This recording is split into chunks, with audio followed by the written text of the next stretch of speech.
I'm a small town kid born with a big city spirit. I choose to play a lot of awesome roles in life: mom, wife, entrepreneur, CEO, board member, investor, and mentor.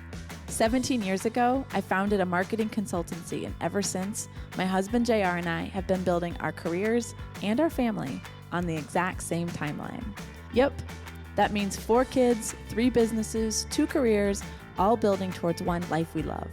When I discovered that I could purposefully embrace all of these ands in my life, it unlocked my world. And I want that for you too. I'm Tiffany Souter, and this is Scared Confident. Okay, here we go.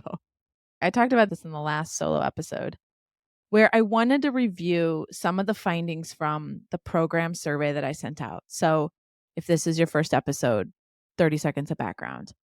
I've been talking about this life of and, which is a great concept, right? How do you get to the place where you can say yes and in your life? Like all the things, all the roles.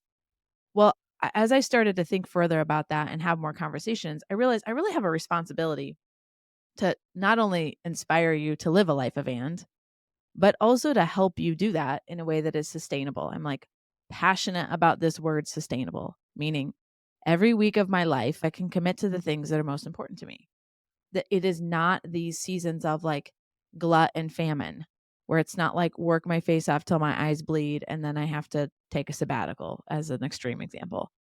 Like I want my life to be sustainable. I want my relationships to be sustainable. I want over a long period of time to invest well in the things I want to be successful. People, experiences, rest, achievement. I just think that's the holy grail, is to get to a place where life is sustainable. And so I've been really challenging myself to kind of like curate from my own journey. So my husband and I have been married 18 years. I've run the agency for 18 years. And we've had a 2-career home the entire time that we've been married. And our oldest is almost 15. So let's, Tiffany math, always round up. For 20 years, I've lived in a 2-career family. And for almost 15 of those, I've been raising kids in a 2-career home. And we are in this amazing moment of opportunity for everyone. I'm a woman, and so that's the place where I specifically see like the doors are flying open for me. The doors are of like opportunity and what I can do and where my career can go, and just the opportunities are incredible. The boards I can be on. There's a real moment where there's opportunity for me. And I think that's really special and really cool. But there's also this secret consequence that comes with saying yes to this career thing and trying to figure out, if both of you are high achievers, if both of you are running after your lives, your professional lives, how do you make sure that you're also proud of the home that you're keeping, the relationship that you have with your spouse, the time you're able to invest in your own growth and rest and exercise? Like, how do we do that well too? And so I've been working on this course called Own the Ordinary. And the goal is just that, to say, I observe in my life, the more I'm able to contain the ordinary things in my life into the smallest possible container, meaning like it takes me the least amount of time to do, with the least amount of friction, the least amount of decision making lift, because decision fatigue is a real thing, and the minimum amount of relationship expense, like that we're not fighting to try to get stuff done in the house. Like that's what we want. The most ordinary things: laundry, keeping the house up, kids' schedules, food, like all those are like ordinary stuff. And it starts to own us. And it starts to take such a foothold in our relationships because we get so pissed off that the dishwasher wasn't unloaded. We get so pissed off that your workout clothes were on the floor again. We get so pissed off that you didn't use the right cleaner to wipe down the like countertops, whatever your thing is. Like, is that really what we want to have, taking away so much from our relationships, like our relationship with our spouse and our relationships with our kids? Is that what we want? And I don't think it is. And so I'm working on an online course called Own the Ordinary that is just that, giving you a toolbox of things to be able to streamline these core areas of our life into the smallest possible, most efficient, easiest lift container of our life so that we have time for all of the ands. So we have time for the extraordinary, like own the ordinary so you have time for the extraordinary.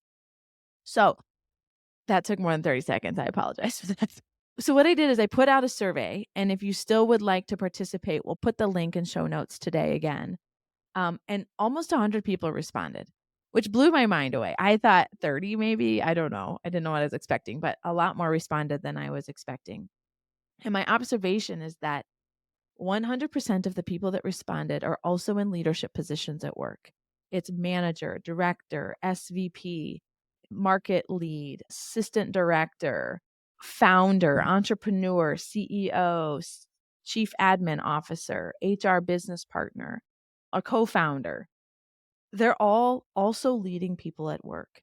And I think there's this multiplying effect when you're leading your household, like you're really the COO of the household, you're leading that. There's all of these administrative tasks that have to take place. There's all these decisions that need to take place. There's all these schedules that have to come together. There's all this like negotiating that has to take place in our homes. And that's like the exact same motion when you're at work and you're in a position of leadership, responding to other people's needs, getting things organized, creating clarity. I think it becomes just this heavy load because you feel like, where am I a customer of my life? How is it that we're working this hard at our careers? How is it that we're working this hard to make more money? How is it that we're working this hard to step into the grandeur of opportunity? And I hate it so much. Why am I so tired? Why am I so sad? Why do I want to cry? Because my marriage isn't where I want it to be. Like, I know about that because I was there and we are not anymore. And it's because we put some really specific things in place. So this course is going to articulate what we did there. But if you're feeling that way, I want you to know two things. One, you are not alone in that. I just feel like this is the silent struggle right now inside of homes.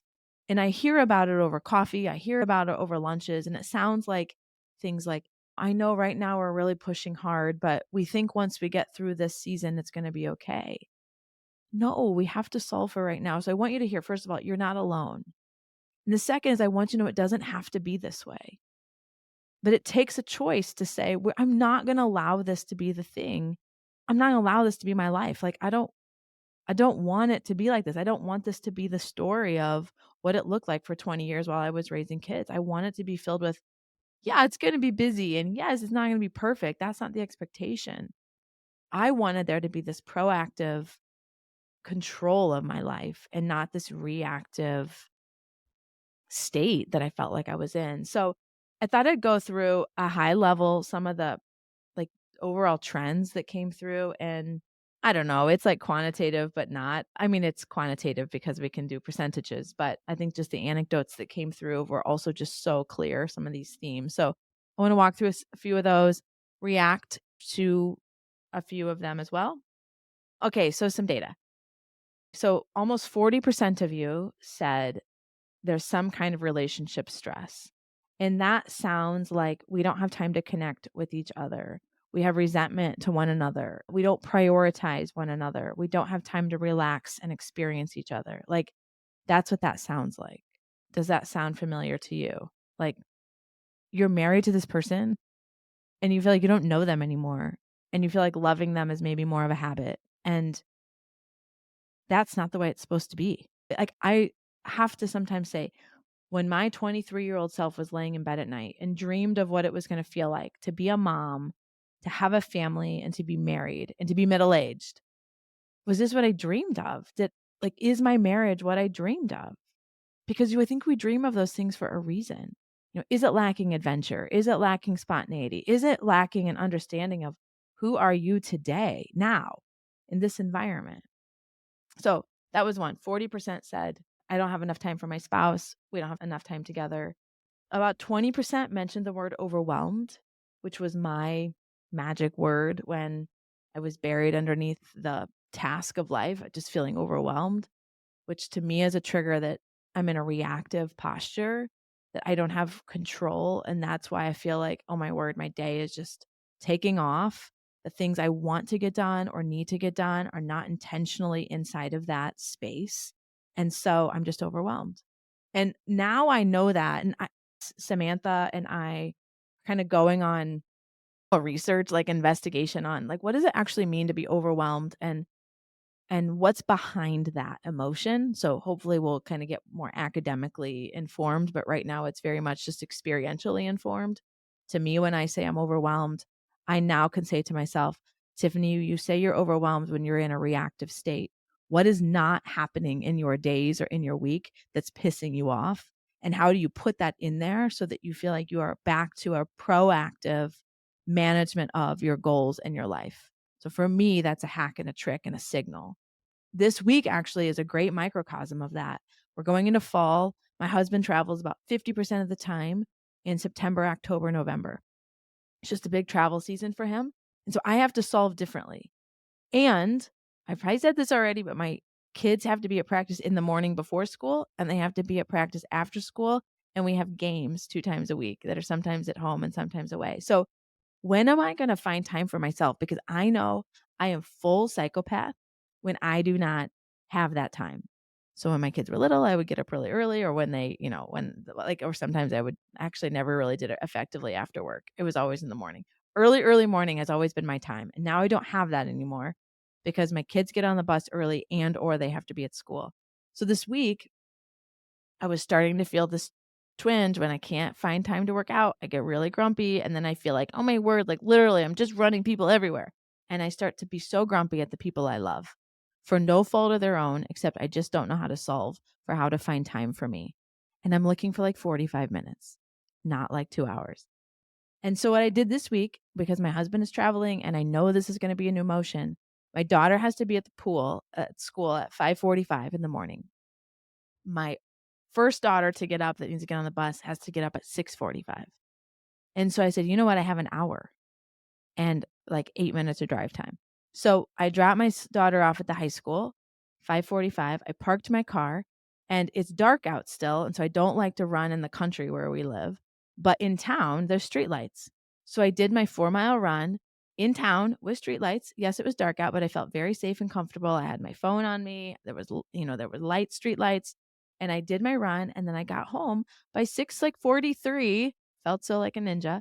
And then I got my daughter up, got her on the bus, showered like I normally would. And so that was a way of like, if I am going to obsess over this goal of making sure that I can maintain my minimums of exercise, which keeps me sane and keeps me present and makes me good at everything else that I do, and I'm able to fight for that time, you will get incredibly creative in the way that you solve for that.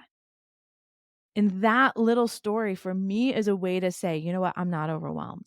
But I would be if I got up, I took my daughter, I came home, I had like 32 minutes that I didn't really know what to do with. And I unloaded the dishwasher and then I got at my daughter and then everybody got out the door and then I had to shower. And then I was just like at work and I was like, holy crap, all I did was administer things this morning. I didn't take any time to just let my brain rest, let my body rest, have a minute for myself.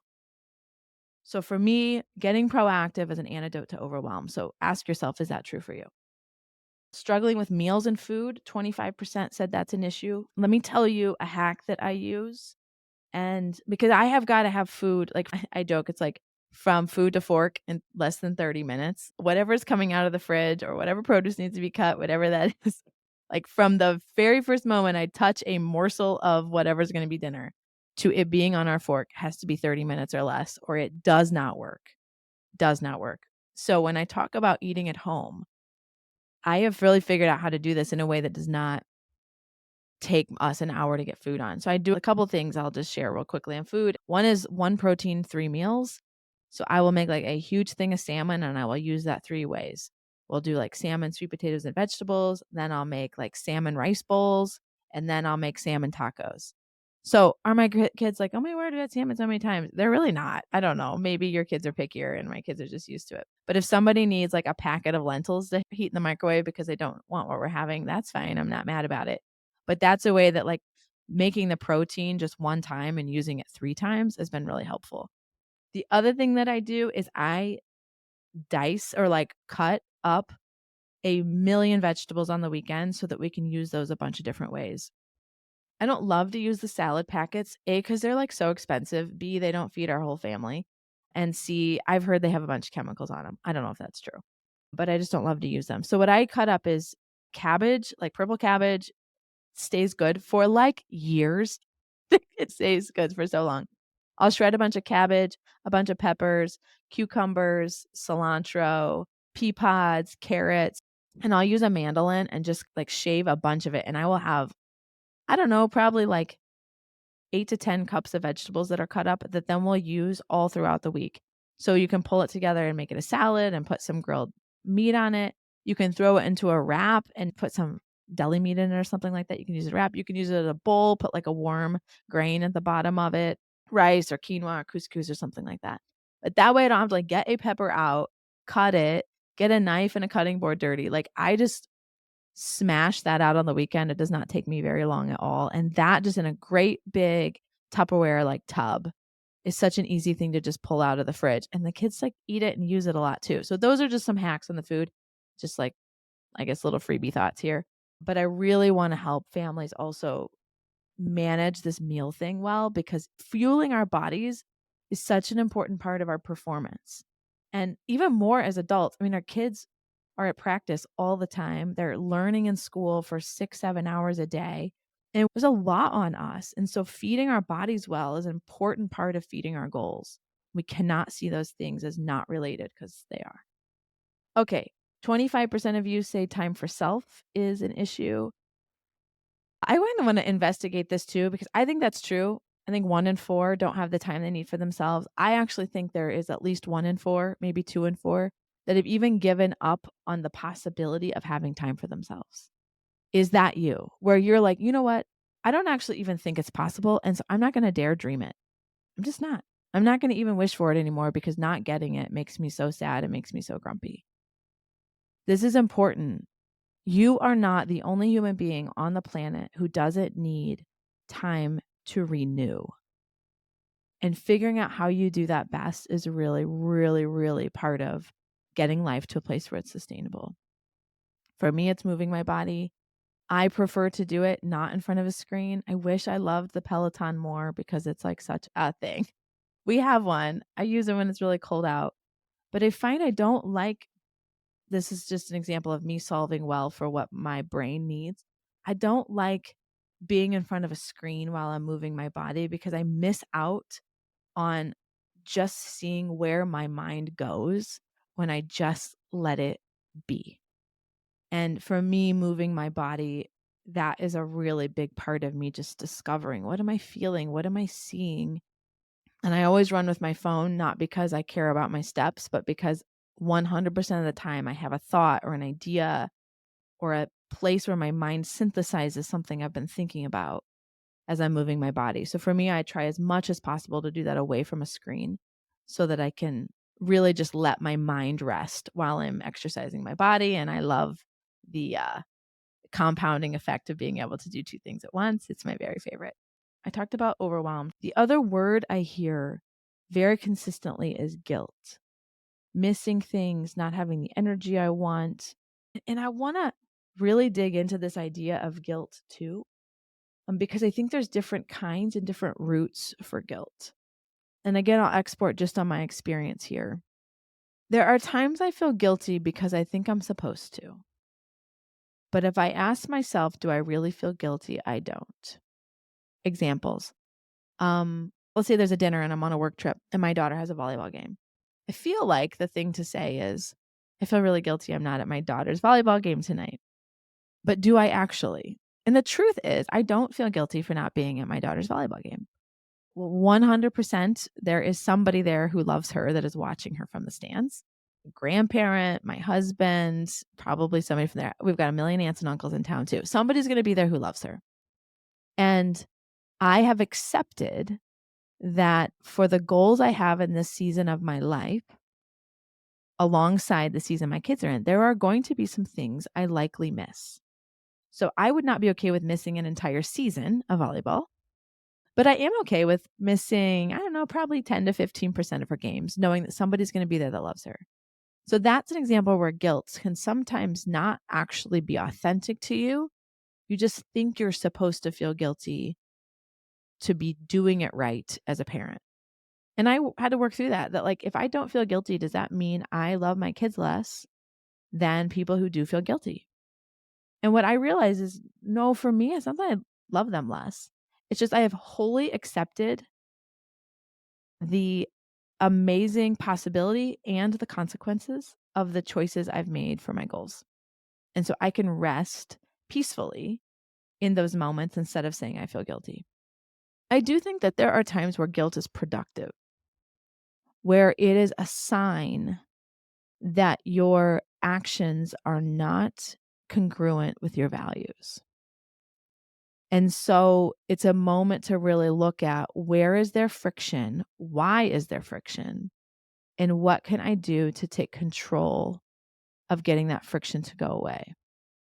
So we'll use similar example. Let's say I was in a job where it required me to be gone every week, Monday to Thursday. And so I was going to miss 100% of my daughter's season. And I would get to the place where I said, I feel really guilty about that.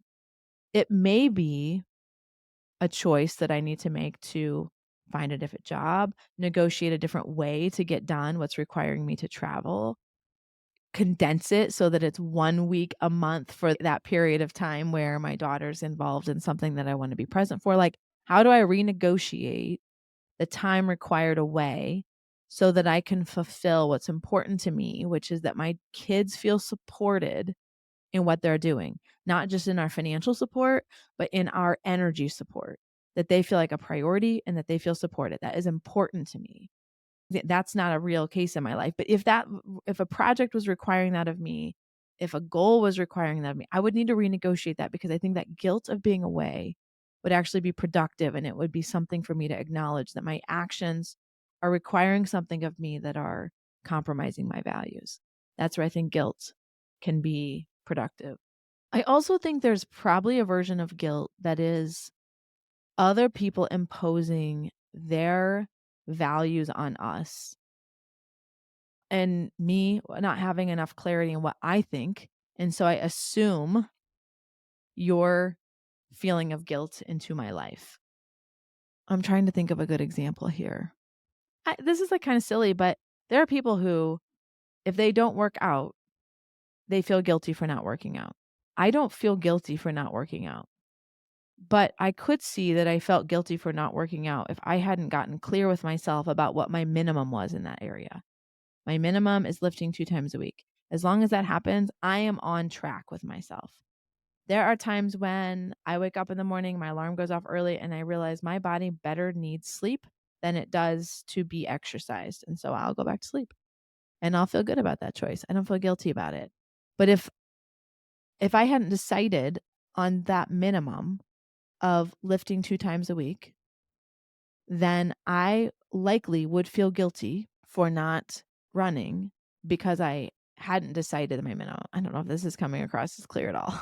This is where I feel like sometimes I had the addition of your body language as you're listening to this, but I don't. So anyway, I think guilt is a really big topic, and I'd ask you to like really journal, or like as you're driving around, ask yourself, what do I feel guilty about? And why do I feel guilty about it? And how do you put yourself back in the place where you have control over what's happening? So we're going to be doing a lot more on this. I just got back the first video we recorded. I think it was 4 or 5 videos, and there's some editors that are working on cleaning it up so that we use your time well. And got the first version of that back. My plan is to take like a beta group through it this fall. I don't know quite how big that beta group is going to be yet. If you're interested in being part of that beta group, go find the link in the show notes and complete the program survey. And that will be how you get on the list. We will ask for your feedback on a few things. I think there's 1, 2, 3, 4 questions. Those questions are: what are the top 3 frustrations that you face as a family in a dual career home on a daily basis? If this program could help you accomplish one thing, what would it be? And then what format are you most interested in? We're working with, it's definitely going to be an online course component. We are also playing with creating a way for there to be some support, like real time, whether they be putting you in groups or me hosting a conversation monthly where we share tips with one another, kind of, ask you questions and help you work through specific scenarios that might be causing some just like solving complexity for you in your own mind. So thinking about what that might look like. So we'd love your feedback. So if you go find that link, if you fill it out, that gets you on the list to let you know when we're opening up the beta group. And then our goal will be early next year to let it really be available for you guys to use, give us feedback, and help us make it even better. So anyway, this has been a really cool thing to just kind of see this continue to grow. I'm setting my mind so intentionally on my own life and my own solving and the places where JR and I just really got stuck. And how do we get to a place where we are so excited about our days, our life, our choices, the things that are happening, and understand life is not perfect, but man, it's really fun when we're in control. So thanks for listening today. Encourage you as you passionately pursue your life of and think about how can you better own the ordinary so that there is space for the extraordinary. Thank you for joining me on another episode of Scared Confident. Until next time, keep telling fear, you will not decide what happens in my life. I will. If you want to get the inside scoop, sign up for my newsletter. We decided to make content for you instead of social media algorithms. The link is waiting for you in show notes, or you can head over to tiffanysauter.com. Thanks for listening.